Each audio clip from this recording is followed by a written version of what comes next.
कदम कदम का मतलब है जो भी कार्य करने के लिए हम आगे कदम बढ़ाएं,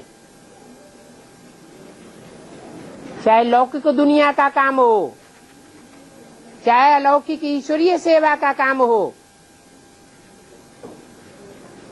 चाहे परिवारजनों को सहयोग देने का काम हो, उस कार्य को करने से पहले बाप से पूछें। जो भी साधन हमारे पास मौजूद हो,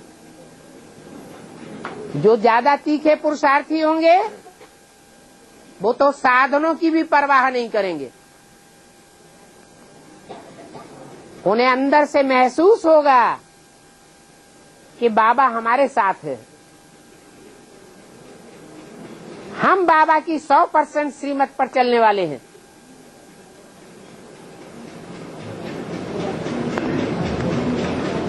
अगर एक आत्मा ऐसा कर सकती है तो दूसरी आत्मा ऐसा क्यों नहीं कर सकती?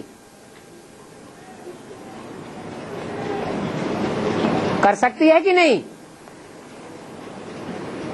है? एक आत्मा दृढ़ निश्चय पूर्वक अंदर से ये भाव पैदा कर सकती है कि हम श्रीमत पर ही चलेंगे, मनमत या मनुष्य मत पर नहीं चलेंगे। तो निश्चय में विजय होती है। अनिश्चय बुद्धि विनश्यते, वो कार्य में कभी सफल नहीं हो सकता। दृढ़ता की बात है।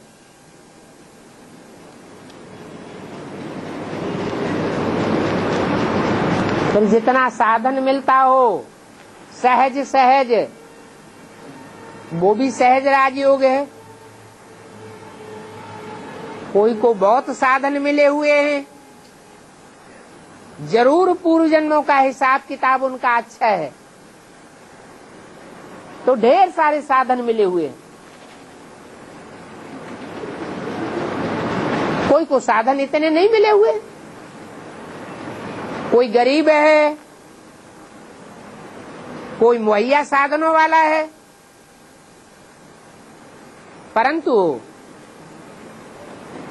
ईश्वरीय पुरुषार्थ में साधन सदा काल काम नहीं आने वाले हैं।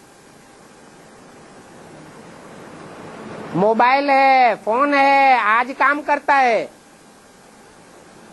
कल काम नहीं करेगा। आज साधन है, लेकिन साधन होते हुए भी बाप से संपर्क नहीं जुड़ेगा।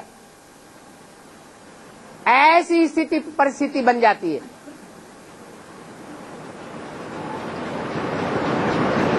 तो क्या करेंगे? पढ़ाई पढ़ेंगे गहराई से, या पूछ पूछ करके चलेंगे दीदी से, दादियों से, बहनों से, भाइयों से, या बाबा से? बाबा से मोबाइल में डायरेक्शन मिलेगा तो करेंगे, नहीं मिलेगा तो हमें श्रीमती नहीं मिलती कदम कदम पर, हम क्या करें?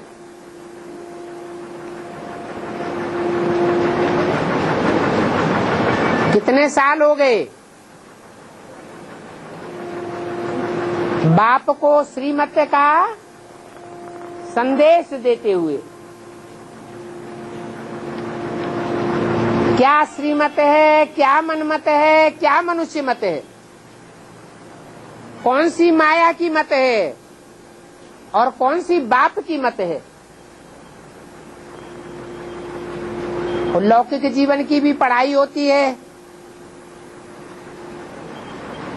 उसकी भी कोई लिमिट नहीं होती। ये ईश्वरीय पढ़ाई भी है। जब तक जीना है तब तक पीना है, लेकिन एक बंधन बांधा हुआ है स्टूडेंट के लिए। स्टूडेंट को रेगुलर होना है और पंक्चुअल होना है। कोई दिन का क्लास न छूटे। क्लास छूट गया, पता नहीं जिंदगी के कौन से क्षण का महत्वपूर्ण पॉइंट बुद्धि से निकल जाएगा। और पंक्चुअल भी होना चाहिए।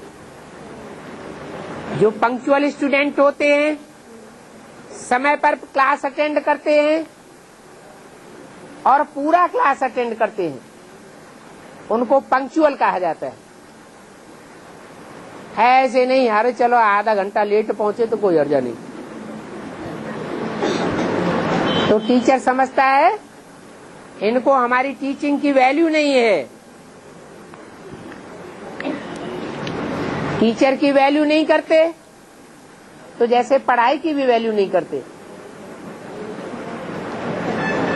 पढ़ाई को महत्व नहीं देंगे, तो बुद्धि में